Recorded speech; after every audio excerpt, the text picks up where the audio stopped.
Hello, Liguori Academy. My name is Matthew Benko, and it's an absolute honor to connect with you during Military Family Appreciation Month. As a Senior Master Sergeant in the U.S. Air Force Air National Guard, my journey of service has been profoundly shaped by the unwavering support of my family and the unique challenges and triumphs that come with serving our country. To kick things off, I'd like to share a brief 90-second introduction video I made a couple months ago. It's a great way to get things started and to give you a quick overview of who I am and what my story is all about. After that, I'll share my military journey, the incredible role my family has played, and the lessons we've learned together. Hi everyone, my name is Matthew Benko, and I want to take you through a day in my life. It's a balance of service, leadership, family, and personal passion. Every day looks a little different, but it's always driven by purpose. During the day, I work as a Veterans Education Advisor for the Pennsylvania Department of Education. I'm passionate about helping veterans transition smoothly into educational opportunities and beyond. In addition to my civilian career, I also serve in the Air National Guard. Here, my job is about training, educating, and mentoring over 30 airmen, ensuring they are mission-ready C-130 load masters. When I'm not working or in uniform, I'm often focusing on my podcast, Acknowledge to Action. It's my way of addressing the mental, emotional, and social well-being of veterans transitioning from the military to civilian life. Another important part of my life is volunteering with the Travis Manion Foundation's Character Does Matter program. It's an incredible opportunity to mentor and guide young people, teaching them the importance of resilience, service, and leadership. At the end of the day, everything I do comes back to service, whether it's helping a veteran, someone in need, sharing my experiences through my podcast, or giving back to the community. Being a husband to my wonderful wife and father to two amazing boys is without a doubt the best part of it all. I can't forget about my Pop Oscar. They're my inspiration and keep me grounded no matter how busy things get. Thanks for checking this video and taking time to learn a little bit about my life.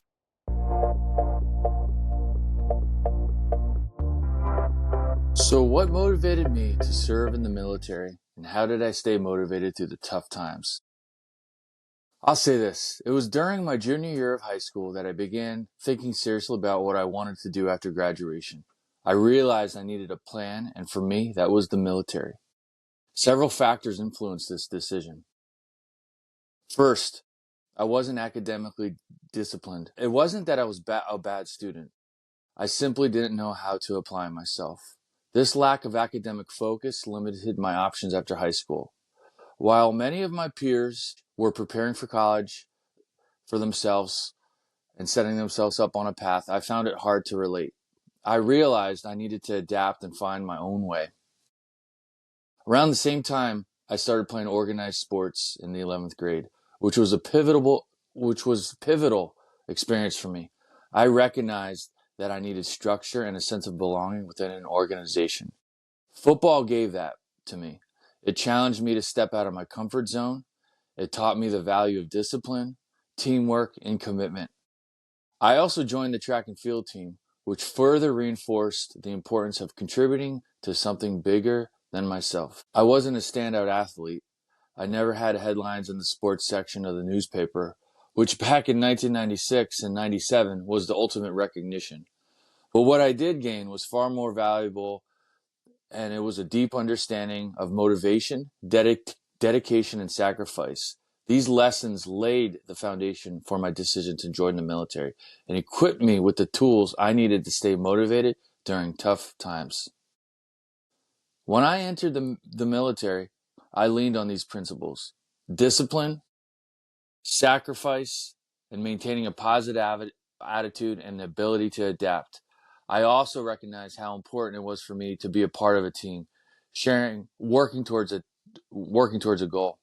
Looking back, I realized that when I was younger, I didn't always acknowledge tough times for what they were. I just dealt with them.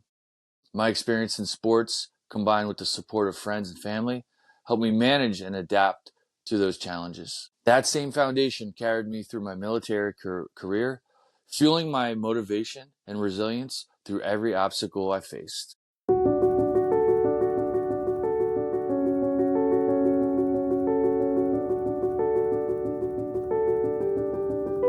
How did my family impact my service positively, negatively? This is a great question, and it really made me reflect on the many years of how my service impacted my family, both positively and negatively. I was 17 years old when I left for basic training in the U.S. Air Force. That's how young I was. My parents had to sign off for me to enlist. I actually turned 18 while I was in basic training.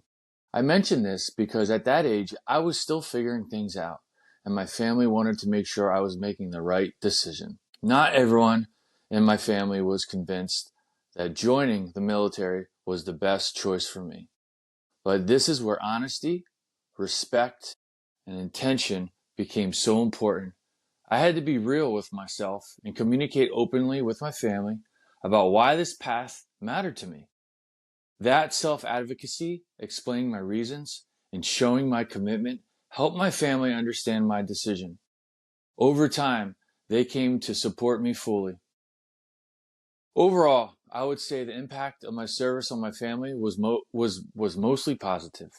My military career gave me purpose and structure and allowed me to grow in ways that benefited not only me, but also my family. They shared in my pride and achievements, and my service has given us a sense of connection to something greater than ourselves. That said, there were definitely challenges over the course of my 22 years of service. Long deployments, time away from home, and the unpredictability of military life tested us. It wasn't always easy, but we worked through those tough times together. Love, respect, and open communication were the foundation that kept us strong. In the end, my family's support was one of the biggest factors in my ability to serve for as long as I did. Their sacrifices made my service possible, and for that, I am deeply grateful.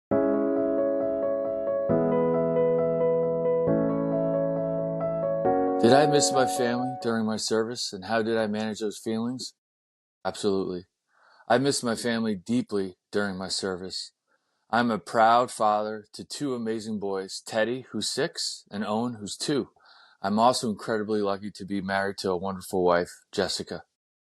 Over the course of my military career, I've deployed 7 times and have gone TDY, stateside, and overseas locations more than 25 times.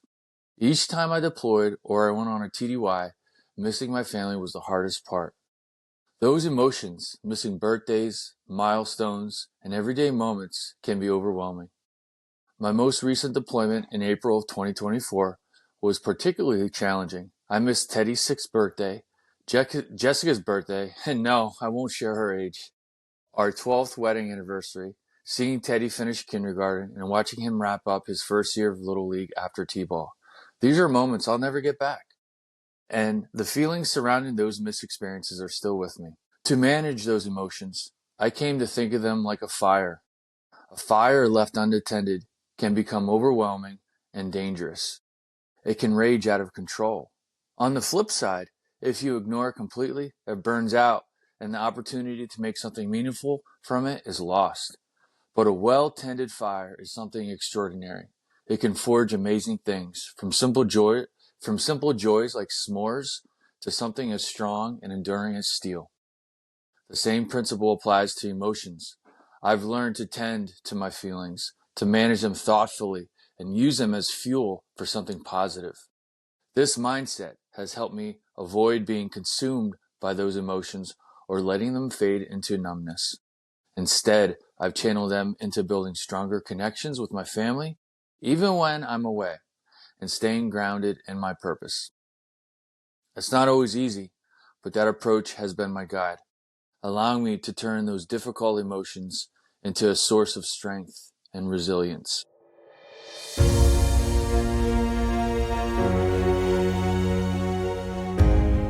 How did my family support me during my service, and how did I support them? This is a great question, and one thing that brings up a lot of thoughts and emotions for me. Reflecting on my military service, there were times where I felt like I fell short of fully supporting my family, especially during certain periods of my career. For example, there were moments when I committed to volunteer opportunities or other obligations without first checking in with my wife and kids. Instead of pausing to process the decision together or inviting their thoughts, I often handled it by simply telling them what I was doing. Looking back, I realized how important it is to approach those situations differently. Having open dialogue is a critical foundation for family support. It's about creating space for everyone to share their thoughts and feelings. It means being intentional about saying, here's what I'm considering. What do you think? Instead of making decisions in isolation. I didn't always do this as well as I should have, or sometimes at all. This lack of mutual communication made it harder than it needed to be to foster a balanced, reciprocated support system. But over time, we worked through it together. We communicated, even if it was after the fact. And while it wasn't always ideal, it was a reminder of how vital honest, respectful, and intentional communication is in building mutual support. Family support should never be one-sided. It's not about it being all about me or all about a particular family member. It's about finding a balance where everyone feels heard and valued. If I could go back in time, there are definitely situations where I would have approached things differently, especially with my wife and kids. But overall, I've always tried to see things from their perspective and to understand how my service impacted them. In the end, we supported each other by being honest, learning from our mistakes, and striving to build stronger connections. It wasn't always easy, but it's what has helped us grow as a family.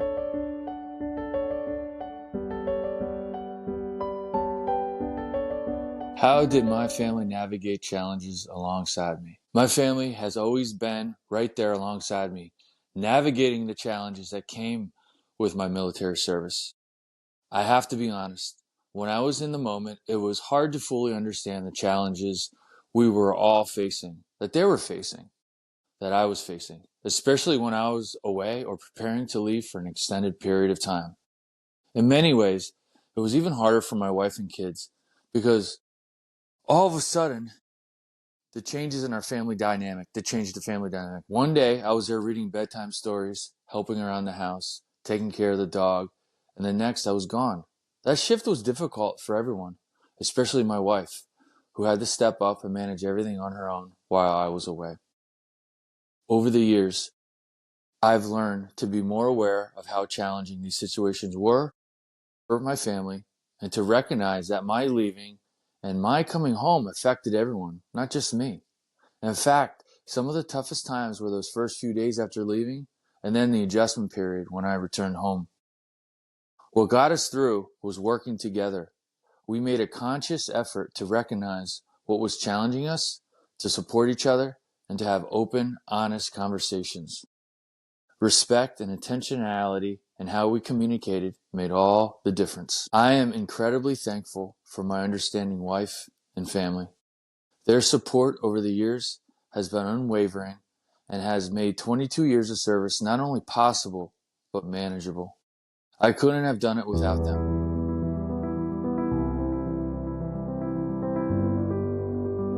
How did self-discipline play a role in my service? Self-discipline was absolutely critical throughout my years of service. As I've mentioned before, I first started to develop a sense of self-discipline in high school through my experiences on the football and track and field teams. That was my gateway into the world of self-discipline. Back then, I didn't fully understand what it meant, but over time, its importance became crystal clear. For me, self-discipline is about acknowledging what needs to be done, accepting that it will require commitment, processing the situation, and creating a plan to take action. That's what it's all about. I've learned a lot about self-discipline through trial and error. Let's face it, we don't always hit the bullseye. Some days we totally miss the entire target, and that's okay. Those are the moments where we learn the most, where we discover our strengths and pinpoint the areas that need improvement. There's no universal definition of success or a one-size-fits-all formula.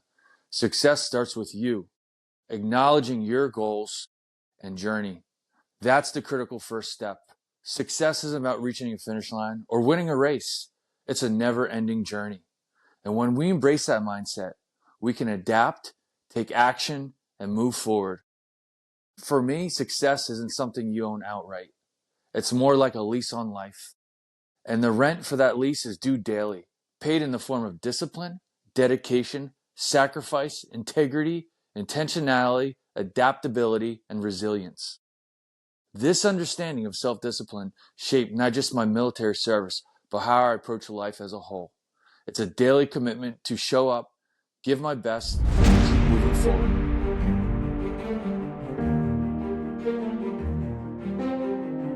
What lessons has my service taught me about coping with difficulties and staying resilient? For me, coping with difficulties and staying resilient comes down to keeping it real, being honest, respectful, and intentional with myself and others. This approach has been crucial in helping me handle tough situations. Resilience, in my experience, is about being prepared for whatever challenges come our way. It's not a matter of if difficulties will arise, but when they will. Whether it's an external situation or an internal, personal struggle, we have to be ready to face it head on. We can't avoid it or dismiss it. When faced with a difficult, stressful, or challenging situation, we often respond in one of three ways: flight, fight, or freeze. Flight is avoidance, deflecting the issue and running from it. Freeze is a response when we don't know what to do. It's a state of shock and action. Fight, on the other hand, is when we take action. I believe the fight response, when framed properly, is the one we should always strive for. But the key is framing it with honesty, respect, and intentionality. That's the model I follow. Acknowledge to action comes into play. Here's how it works. Acknowledge the issue. Be honest with yourself about what's going on. Accept the situation for what it is and embrace that. It requires commitment to deal with.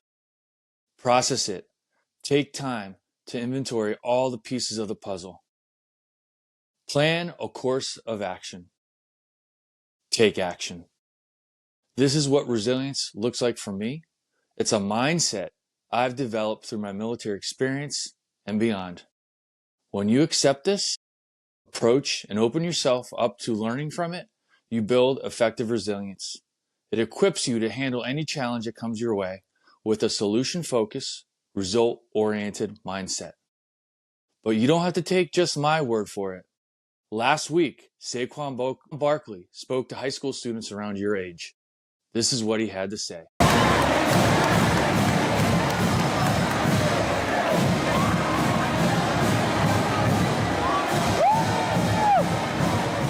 I'm going to sit here and tell you, you guys can do anything you want as long as you put your mind to it. That's something that was told to me when I was a little kid. That was instilled in me from my parents. I still it to my kids. Anytime I get an opportunity to talk to kids, I make sure I say that message, because anything you want to do, you can accomplish it. I'm going to tell you that right now. Anything you want to do. We always talk about this mountain, right? When we talking to team, this mountain and where we're trying to get to. So think of Mount Everest, right? You're trying to get to Mount Everest. Now, for me, I want to be the greatest running back to ever play football. The greatest. I feel like God's blessed me enough with that ability, with that talent. So I'm going to work my tail off to make sure I accomplish that. So Mount Everest for me is like the greatest running back of all time. Am I going to get there? I don't know. I'm going to try my hardest. I'm going to try to get there to my best ability. I might only get halfway. I might only get a quarter. But if I have the mindset that I can do anything in my mind, and I have the work ethic behind it, wherever I'm at on that mountain, wherever I'm at, when I look back in the mirror and I look at myself, I'm going to be happy because I put everything I can. And that is just always going to apply to life. So it's like, all right, you say you want to be an NFL, you want to be an NFL superstar. Over the years, I've enjoyed watching the Eagles. And right now, not only is Saquon my favorite player to watch on the field, but he's quickly becoming my favorite off the field as well. Thank you, Liguori Academy, for giving me the opportunity to share a bit of my story with you here today. It's been a true pleasure and honor. Keep pushing forward, believe in yourself, encourage one another, and never give up. Keep on keeping on. Stay safe, be well, and remember to keep your mind right with a positive, resilient mindset. than 21 years ago and is currently responsible for the development of all airmen in his section. He recently returned from a deployment in the Middle East to deliver airdrop aid that would not have been possible without his leadership and expertise. In recognition of our hometown hero, Deeds & Watson has donated $1,000 to the USO. Congratulations to Senior Master Sergeant Matthew Benko, tonight's Deeds & Watson Hometown